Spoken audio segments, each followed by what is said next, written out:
Kamera. One roll, action. Yuk. Oke, Kak Feli, mungkin hari ini mengadakan press con, bisa dijelaskan terkait apa, Kak? Hari ini aku di sini tuh mau memberitahukan bahwasanya dibilangnya tuh terkena investasi ya. Aku sebenarnya awalnya itu dimulai dari teman aku ngajakin investasi, kemudian aku juga saking kita udah kenal udah lama, pada akhirnya aku mempercayakan investasi itu kepada Mimi Farah. Ini adalah salah satu rekan aku, dia adalah artis penyanyi dangdut nada suara, kebetulan kita satu label. Akhirnya mendapatkan ajakan dari beliau, akhirnya aku juga ya udah aku menginvestasikan uang aku karena aku kenal baik sosok beliau dan dia itu orangnya juga bertanggung jawab. Awal-awal sih berjalan lancar ya, tapi pada akhirnya di tahun ini aku mendapat kabar yang nggak enak, di mana investasinya itu bukan hanya aku ternyata, dan ternyata uangnya dibawa kabur ya Mimi ya sama orang tersebut. Dan juga kemarin beliau juga sudah mengupayakan untuk memberikan laporan kepada Polda ya setempat, tapi ya tidak ada jawaban dan tidak ada proses yang berkelanjutan. Makanya aku di sini mengadakan press con dan mengundang teman-teman media. Mudah-mudahan sih dengan lewat media-media ini bisa membantu juga meringankan ya beban kita semua, dan juga mudah-mudahan ada juga dana itu bisa dikembalikan kepada kita gitu, supaya tidak ada kalau aku bilang intinya adalah tidak adanya keadilan, dan semua bukti laporan dan juga bukti otentik lainnya nanti akan dijelaskan oleh bapak-bapak pengacara yang memang sudah ditunjuk oleh Mimi mengenai hal-hal yang terkait. Mungkin bisa langsung ditanyakan ke beliau. Oke.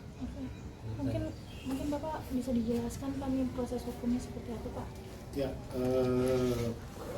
baik, saya Valentinus, kebetulan ditunjuk sebagai kuasa hukum ya dari Ibu Afni. Perlu kami sampaikan bahwa bukan tidak ditindaklanjuti ya. Jadi kita sudah mengambil langkah hukum, yaitu membuat laporan polisi di Polda Bandung ya. Kebetulan yang mendampingi pada waktu itu ada rekan kita Pak Francisco. Jadi sekarang proses itu masih berjalan ya kan. Ya kita berharap bahwa dengan langkah hukum yang sudah kita ambil, permasalahan yang muncul itu akan menjadi terang benderang. Yang jelas yang perlu untuk kami tegaskan di sini bahwa klien kami ini dia juga merupakan korban ya. Bahwa benar banyak teman-temannya yang ikut ambil bagian untuk berinvestasi di dalam bisnis yang dijalankan oleh seseorang yang bernama Astri ya. Tetapi tidak ada pernyataan bahwa kemudian kalau segala macam resiko dari bisnis ini itu menjadi tanggung jawab dari klien kita gitu loh. Jadi dia itu menyampaikan mengenai ada bisnis seperti ini dengan prospek keuntungan seperti ini. Banyak teman-teman yang mungkin karena si klien kita ini sudah ikut berinvestasi, banyak yang kenal dia, percaya, sehingga ikut ambil bagian, dan itu dalam awal-awalnya semua berjalan lancar ya. Jadi berapa yang diinvestasikan dengan nilai keuntungan yang sudah diperjanjikan itu dibayar. Rupanya dalam perjalanannya itu yang tidak mulus, jadi kesininya kemudian yang menjalankan bisnis ini tidak mengembalikan modal maupun keuntungan yang dijanjikan. Nah, karena banyak teman-teman ini kan bisnis karena trust ya, karena percaya gitu loh. Jadi lingkaran dari teman-teman klien kita ini yang percaya dengan dia mau ambil bagian dalam investasi ini. Nah, ini menjadi beban moral gitu. Itulah kenapa kemudian dia mengambil sikap tegas untuk menjaga kepercayaan ini dengan mengambil langkah hukum, karena sudah didatangi ya. Kita coba secara kekeluargaan kepada si Astri yang menjalankan bisnis ini, tetapi karena tidak ada respon yang bagus, kita mengambil langkah hukum. Jadi poinnya adalah bahwa dia ini korban, ya, klien kita ini korban. Jadi uang dia juga lumayan besar yang ikut, yang sekarang inilah ibaratnya itu. Kalau kita mau bilang ikut hangus sih, karena ini kan masih dalam proses ini. Semoga dengan langkah hukum yang kita sudah ambil, kita akan mendapatkan hasil yang maksimal, yang baik seperti itu. Untuk laporannya sendiri telah masuk itu per tanggal berapa sih Pak? Pak Francisco mungkin bisa. Laporan itu termasuk pada tanggal 24 ya, di tanggal 24. 24 Jadi Januari memang ya. sebelumnya itu kan kita melakukan beberapa kali upaya mediasi secara kekeluargaan dengan mendatangi rumah Neng Astri tersebut, dan di sana pun kita diarahkan ke Polsek Limbangan untuk memfasilitasi untuk adanya mediasi tersebut. Dan pada saat mediasi itu pun sudah ada pengakuan tersendiri Neng Astri bahwa dia kolek itu per 1 Oktober. Per 1 Oktober terkuak itu di tanggal 5 ya, tanggal 5 November. Dan di saat kita konfrontir by data antara Astri dan Afri pun ada bukti pengakuan semua. Jadi pada saat konfrontir, dia cocokin dana yang masuk semua ke dia, emang semua dana mandat di dia. Dia nggak balikin ke Afni atau balikin ke investor tersebut, karena jadi pengakuan si Astri ini dia menutupi ke agen-agen yang lain. Jadi bukan hanya satu agen aja si Astri tersebut. Karena 6 kali mediasi di Polsek pun udah mengerucut ya ke angka pertanggungjawaban yang harus dipertanggungjawabkan si Astri tersebut. Tidak ada etika baik sedikit pun dari Astri ataupun keluarga untuk mempertanggungjawabkan kerugian tersebut. Maka kita memilih untuk lewat jalur hukum dengan melaporkan Astri tersebut. Untuk saat ini mungkin proses dari laporan tersebut apakah berjalan di kepolisian atau mandek sih Pak? Kalau untuk berjalannya proses tersebut, untuk sementara klien kita pun sudah di BAP. Mungkin dalam waktu dekat akan BAP saksi ya, 2 saksi, yaitu orang tuanya Afni dan suaminya Afni tersebut. Dalam waktu itu pada saat proses mediasi dari pihak Astrinya sendiri sempat ada niatan untuk mengembalikan dana dari Mbak juga nggak sih? Kalau untuk pertanggungjawaban sih ada. Jadi sempat kemarin pada saat di Polsek Limbangan ada bahasa yang pingin dari pihak keluarga ya, dari pihak keluarganya mewakili Astri yang pingin mempertanggungjawabkan tersebut dengan memberikan aset tanah, sertifikat tanah. Tetapi melihat dari aset tersebut pun jauh dari angka kerugian tersebut, makanya kita masih mempertanyakan terus. Karena dana-dana tersebut ini kan space waktunya nggak begitu lama nih. Nah ini kita ingin pertanyakan arah dana tersebut kemana sebenarnya, gitu. Karena memang ketika kita konfrontir kembali, nilai sudah mencapai 5,2 miliar. Itu dari Oktober dan November. Untuk November sendiri 1,8 M. Dari Mbak Farah sendiri gimana nih Mbak Farah? Ketika dari pihak sana aja tidak ada itikat baik ya, hanya janji saja. Jadi kemarin tuh karena kan sebenarnya sebelum ada bahasa itikat baik, saya kan sudah upayakan ya melapor ke Polda. Cuman karena dari yang lain bahwa si NA ini tuh ada bahasa mau bertanggung jawab, berarti ada itikat baik. Makanya waktu itu upaya saya langsung ke rumahnya, dan ternyata setelah beberapa kali pertemuan, bahkan di Polsek juga udah 6 kali, itu kita tuh cuman kayak dipermainkan aja gitu. Seperti itu. Jumlah Total uang yang kerugian. masuk berapa sih, mungkin apakah sampai ratusan atau puluhan atau seperti itu? Bukan cuma ratusan sama puluhan juta, tapi miliaran. Berapa M? 5,2 M. Mungkin awal tertarik apa sih yang diiming-imingin, mungkin dari mulut manusia sendiri yang dijanjikan sendiri, akhirnya mau menyerahkan uang segitu besar ya, 5, Keuntungan sih. Mereka melihat keuntungannya. Karena kan yang dijanjikan itu sama si Astri itu, misalkan nih contoh 2 juta, kembali 2.350.000. Nah, jadi 350 ini tuh yang bikin mereka tuh tertarik gitu. Apakah itu memang keuntungan per jangka waktu berapa itu? Satu minggu. Satu minggu per 2 minggu. Per minggu. Satu minggu, Memang 2 sangat minggu. menggiurkan ya dari Iya. sisi. Karena jangkanya juga apakah memang awal-awal sudah pernah merasakan Keuntungan. keuntungan itu akhirnya menyerahkan segitu besar nominalnya atau seperti apa sih? udah pasti. Soalnya kan ini juga saya ikutannya itu dari bulan April. Dari bulan April sampai stopnya itu di bulan Oktober November. Berarti jangka April sampai bulan Sampai September lah. September lah. Iya, sudah September. mendapatkan keuntungan berapa? Ya kalau di ini udah banyak banget. Beda-beda kayaknya. sih. Iya. Jadi keuntungan tersebut ya, dana-dana tersebut sebenarnya bukan pure dana klien kita sendiri. Jadi memang ada rekanan dari Umi Farah sendiri yang menitipkan dana tersebut lewat beliau, karena beliau yang kenal sama si Neng Astri tersebut. Ada berapa orang Nah, berarti? jadi keuntungan pun variatif.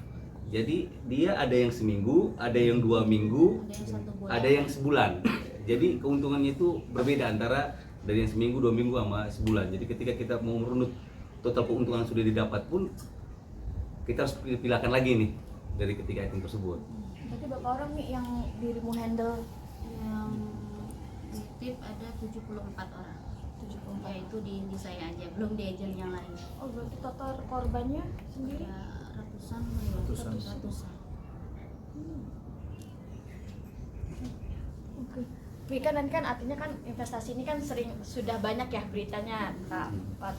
Investasi itu banyak yang mandek, yang penipuan, kok akhirnya ya itu kembali percaya terjerat, ini gimana sih mungkin? Ya karena kan awalnya itu memang saya di endorse. Oke. Itu di endorse. Kenapa saya bisa sepercaya itu? Karena dia kan ngomong sendiri bahwa si bisnis ini tuh dari 2021 gitu, dan semuanya juga pada percaya tuh karena dia juga satu sekolahan sama saya, kakak kelas saya gitu. Cuman nggak pernah nih yang namanya say hello gitu, dekat sama saya apa nanya-nanya gitu, nggak gitu. Bahkan si Astri ini tuh mau mengendorse tuh karena mungkin dia ngeliat saya gitu, saya aktif di sosial media gitu, makanya dia mengendorse saya. Lalu yang bikin tergiurnya itu yaitu keuntungannya, makanya pendek gitu. Makanya orang pada mau Bisnis apa? kalau untuk bisnis ya usaha gitu. Kalau selebihnya saya nggak tahu usaha apa. Cuman waktu itu pernah ngomong dia mau buka sembako, Oke. terus skincare juga dia punya gitu, terus kosmetik.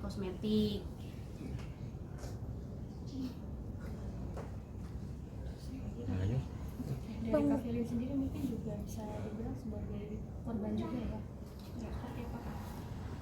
Ya kalau aku kan emang berdasarkan percaya ya, apalagi aku kenal dia itu kan juga orangnya baik. Ya kalau dibilang pernah merasakan keuntungan pasti ya, tapi itu tadi artinya setelah uangnya mandek dapat laporan seperti ini kan berarti aku juga nggak berharap uang modal aku balik dong, ya kan. Makanya aku mengadakan preskon ini supaya nanti kasus ini bisa berjalan lancar dan berharap sih uang yang kita sudah investasikan bisa balik lagi gitu kan, dan segera selesai, karena kan uang segitu kan lumayan ya, apalagi sekarang kita sedang mengalami yang namanya permasalahan ekonomi, itu semua orang pasti butuh ya. Jadi tadi ya agak lumayan shock juga, apalagi kan sekarang kita tahu susah juga cari uang gitu. Tiba-tiba kita menginvestasikan dengan harapan bisa dapat keuntungan, tiba-tiba dapat kabar seperti ini, siapapun pasti akan kecewa. Ya mudah-mudahan dengan mediasi ini akan ada solusi buat kita dan bisa kembali modalnya ya Nia. Oke, Kak Velin, kalau boleh tahu, kalau dari Kak Velin sendiri total kerugian yang Kakak alami itu berapa, Kak? Ya cukup lumayan kalau dibilang ya hampir kurang lebih 100. Tapi apa sih yang membuat Kak Velin akhirnya ikut tertarik nih dengan bisnis investasi tersebut? Kalau Kak Farah kan jelas ketahuan karena sebelumnya ada background kakak kelas gitu ya. Kalau kakak sendiri seperti apa? Ya karena kan ajakan ini kan dari Mimi, dan kebetulan dia juga kan satu manajemen gitu kan, teman-teman satu pergaulan, jadi aku melihat dia juga orangnya baik, selama ini juga nggak pernah ada masalah, dan dia tuh orangnya transparan. Makanya berdasarkan kepercayaan itulah akhirnya aku menginvestasikan, dan emang sih awal-awal itu berjalan lancar seperti aku bilang tadi. Aku juga pernah merasakan keuntungannya, karena keuntungannya yang singkat ya dan sangat menggiurkan itu. Ya kalau dibilang lumayan lah ya gitu untuk bertahan hidup, tapi ya setelah mendengar kabar ini ya tadi sempat shock juga gitu. Makanya aku mudah-mudahan aja ada jalan keluar ya Mia, biar semuanya selesai. Bisa dibilang dengan adanya kejadian ini mengganggu juga nggak sih aktivitas karir kalian berdua? Sangat mengganggu pastinya. Dari mental, psikis, finansial juga, semuanya pokoknya. Tapi apa sih yang membuat kalian bisa dibilang tuh cukup kuat hingga saat ini? Apalagi kan bisa dibilang kan kehilangan uang sebesar tersebut kan tidaklah mudah ya. Kalau untuk saya, Intinya selama masih ada Tuhan pasti akan ada keadilan, itu aja. Apalagi kan sekarang kita berdua sudah ada bapak-bapak juga yang mendampingin, makanya untuk urusan hukum kan kita serahkan juga kepada ya para pengacara kita ini. Itu aja sih, kita berharapnya cuma kepada Allah, dan juga ini teman-teman media mudah-mudahan juga bisa bantu juga sebagai jalan ya untuk mediasi agar jadi perhatian juga bagi itu tadi sang pelaku. Mudah-mudahan bisa ada ya terbuka hatinya untuk bisa selesaikan masalahnya, itu aja sih. Untuk hingga saat ini masih aktif komunikasi dengan pelaku atau memang sudah tidak, Pak? Kalau untuk komunikasi sama pelaku sih lewat ini ya, karena kan aku lewat email. Masih aktif ya? iya masih aktif, memang susah dihubungi. Berarti bisa dibilang ada indikasi untuk melarikan diri juga ya dari pihak sana. Ya kalau misalnya komunikasi masih bisa dihubungin, otomatis mungkin ada pertanggungjawaban. Tapi kalau ini kan dia sampai nggak bisa dihubungin kan bisa jadi ya, kita sih nggak mau suzon ya, tapi intinya kita sudah memberikan itu tadi. Makanya kita undang teman-teman media, mudah-mudahan sih dengan adanya media ini juga sebagai jembatan untuk ke sana ya, supaya agak tergugah hatinya beliau ini. Ya mungkin kita mau tambahkan ini kalau menyangkut apakah dia akan melarikan diri. Itulah pentingnya kita mengambil langkah tegas ya, kita mengambil langkah hukum, sehingga apabila saksi nanti sudah dimintai keterangan, kemudian terlapor juga sudah diminta datang untuk memberikan BAP, itu kan akan kelihatan itu langkah yang akan diambil oleh penyidik, kan manakala ada indikasi dia untuk melarikan diri, dan jelas statusnya kemudian menjadi DPO kan, Betul. seperti itu. Kemudian menyangkut investasi tadi, memang kalau kita lihat itu tidak mungkin langsung dengan nominal yang besar. Biasanya tuh start mungkin karena dari kecil, tapi karena keuntungannya jelas ya kan yang mereka dapatkan, kemudian dilipat gandakan, yang kemudian setelah berjalan sekian lama itu memang menjadi lumayan besar nominalnya gitu. Ya, tetapi ini mungkin warning juga bagi kita semua ya, bagi publik gitu, bahwa memang setiap bisnis yang menjanjikan keuntungan yang terlalu luar biasa, yaitu memang kita harus sangat hati-hati gitu. Sangat hati-hati, karena bank sendiri itu kan range bunga itu udah ketahuan ya. Jadi kalau misalnya sampai angka 10-20% per minggu, berarti dalam 1 tahun itu sampai sekian ratus persen, itu memang kayaknya bisnis itu harus kita hati-hati sekali gitu. Patut untuk kita cek betul-betul. Ya semoga ini juga menjadi pengalaman bagi kita semua akan seperti itu. Oke, mungkin ada yang bisa ditambahkan lagi, Abang mungkin? Ya paling itu di sini kita juga menyampaikan ke para investor lainnya yang mungkin yang lewat Mimifara ya. Di sini tanggung jawab moral memang sudah terlihat jelas ya, Mimifara dengan segala upaya baik mediasi dan sekarang sampai pelaporan. Di sini kita hanya meminta doa dan dukungan dari para investor semua. Kita sama-sama mengawal kasus ini agar kasus ini pun bisa terang benderang ya, dan ada pertanggungjawaban dari si Astri tersebut.